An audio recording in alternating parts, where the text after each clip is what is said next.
एक ऐसा अधिकारी जिसे तोड़ने की हर मुमकिन कोशिश की गई लेकिन वो टूटा नहीं। एक ऐसा अफसर जिसने 2009 में समाज कल्याण अधिकारी रहते हुए मुजफ्फरनगर में करीब 100 करोड़ के घोटाले का पर्दाफाश किया और उसकी कीमत क्या चुकाई?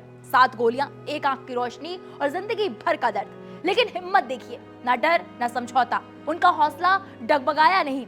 उसी जज्बे के साथ रिंकू ने आईएएस की परीक्षा पास की और देश सेवा का सपना जिया। चेकमेट। चिंटू जी, आप घोड़े भी अच्छे दौड़ाते हो। To good. थर्मोकूल कूलर, सिर्फ ठंडी हवा बाहर नहीं आएगी, आपका बड़प्पन भी बाहर आएगा। थर्मोकूल, इंडिया का नया अंदाज। उत्तर प्रदेश कैडर के सबसे चर्चित अधिकारी आईएएस रिंकू सिंह राही ने हाल ही में अपने पद से इस्तीफा दे दिया है। आज की ये कहानी सिर्फ एक अफसर की नहीं बल्कि उस सिस्टम की भी है जहां ईमानदारी कई बार सबसे बड़ी सजा बन जाती है।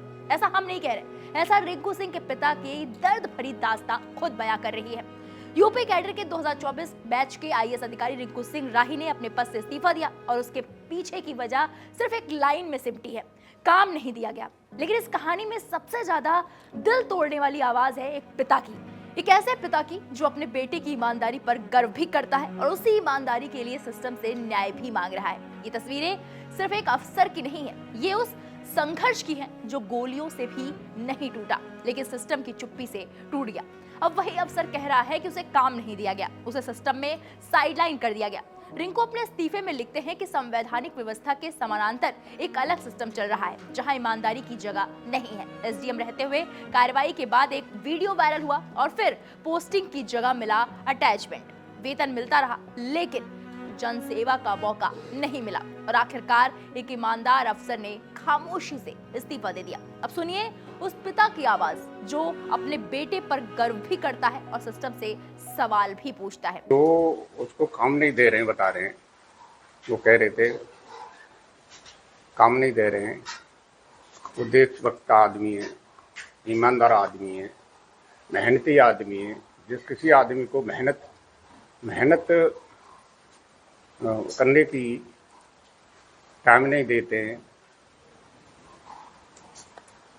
2009 में समाज कल्याण अधिकारी था, जब 100 करोड़ घोटाला निकाला था उसने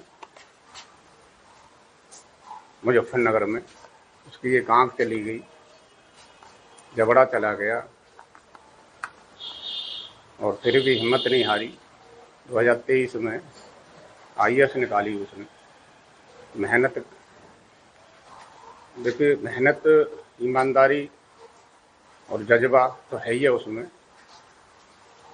हमें गर्व है उस पर कि जो निर्णय लेता है तो देश हित में ही लेता है।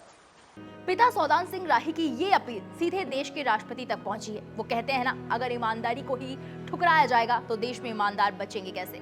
रिंकू सिंह राही के पिता ही नहीं, उनके परिवार के और लोग भी इंसाफ की मांग कर रहे हैं। सवाल बड़ा है, तो क्या सच में ईमानदारी सिस्टम में बोझ बन गई है और क्या रिंकू सिंह राही को न्याय मिलेगा? ये सवाल अब सिर्फ एक परिवार का नहीं, पूरे देश का है।